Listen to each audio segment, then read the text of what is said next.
नमस्कार मित्रांनो, आपलं स्वागत आहे पुन्हा एकदा आपल्या आवडत्या YouTube चॅनलवर, ज्याचं नाव आहे साहित्य संवाद.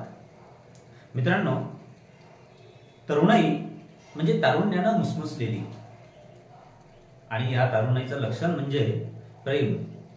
आणि पुन्हा दुसरं लक्षण म्हणजे यांची मान्यता असते की प्रेम हे आंधळं असतं. प्रेम आंधळं नसतं. प्रेम अगदी करावं, भरभरून करावं, पण डोळसपणे करावं.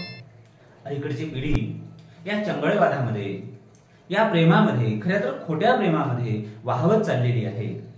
आणि काल परवा झालेल्या 2 दिवसाच्या भेटीचं रूपांतर प्रेमामध्ये होतंय. आणि ज्यांनी 20-21 वर्ष आई वडिलांनी आपल्याला सांभाळलेलं आहे, जन्म दिलेला आहे, हातावरच्या फोडाप्रमाणे जपलेलं आहे, त्यांना ही पिढी विसरून जाते आहे. नाक दिया जिस यार ने,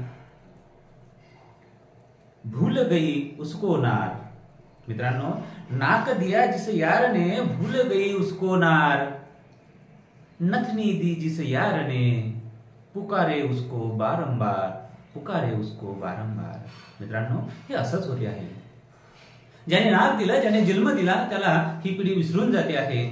आणि ज्याने नथनी दिली, काल परवाचं फक्त त्यांची ओळख, काल परवाचंच प्रेम दिलं, त्याच्यासोबत मात्र उभं आयुष्य आंधळेपणानं पळून जाऊन उभं आयुष्य काढायला ही आंधळी पिढी या प्रेमाच्या खड्ड्यामध्ये पडते आहे.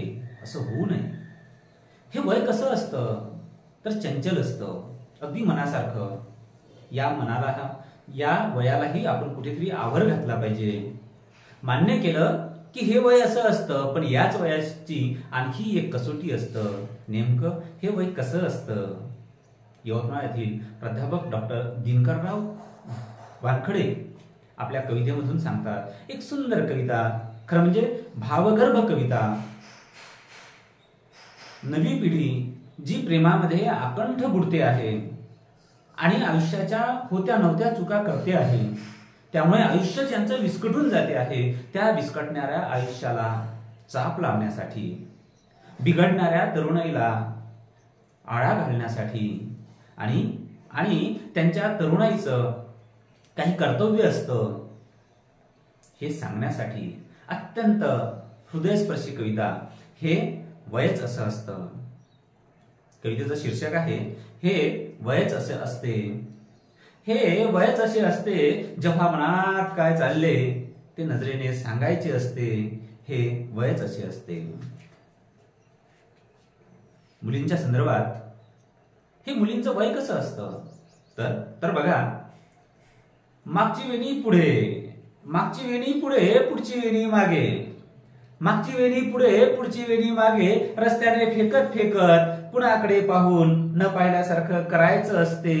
हे वयच असे असते, जेव्हा मनात काय चालले ते नजरेने सांगायचे असते. जेव्हा मनात काय चालले ते नजरेने सांगायचे असते. मुलांच्या संदर्भात मुलं काय करतात? कधी आपलेच रूप आरशासमोर आपण, कधी आपलेच रूप आरशासमोर आपण, कधी स्वतःला शाहरुख समजून तर कधी सलमान समजून. कधी आपलेच रूप आरशासमोर आपण खूप वेळ निहाळायचे असते. हे वयच असे असते, जेव्हा मनात काय चालले ते नजरेने सांगायचे असते. जेव्हा मनात काय चालले ते नजरेने सांगायचे असते. मित्रांनो, मुलगा असो या मुलगी असो, दोघांचंही काय असतं खरं म्हणजे हे तरुणाईचं वयच असं असतं.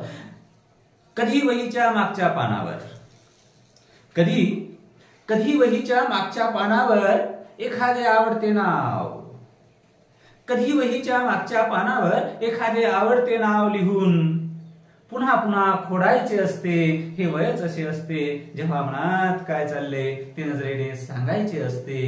हे वयच असे असते, जेव्हा मनात काय चालले ते नजरेने सांगायचे असते.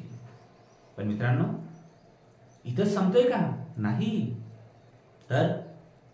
तर या वयाची ही एक कसोटी असते. या वयाची ही एक कसोटी असते. कधी अलगद, पण या वयाची ही एक कसोटी असते. कधी अलगद मोहात पडणाऱ्या क्षणापासून.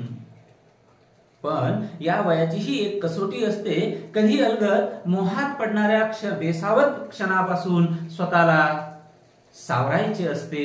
हे वयच असे असते जेव्हा मनात काय चालले ते नजरेने सांगायचे असते, ते नजरेने सांगायचे असते. धन्यवाद.